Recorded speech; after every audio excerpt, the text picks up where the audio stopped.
anu batur mah baruahan anu can kemangan acan kopi teh. Mah, Naon teh?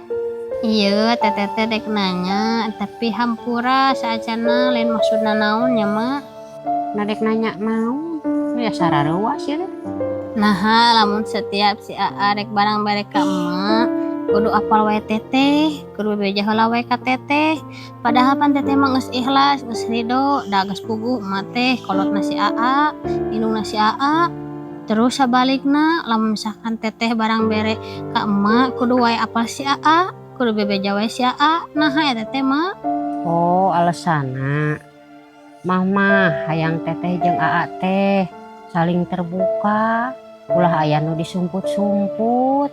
Da mah oge saacan jadi mitoha pernah jadi minantu. Genah dikitukeun ku mitoha teh.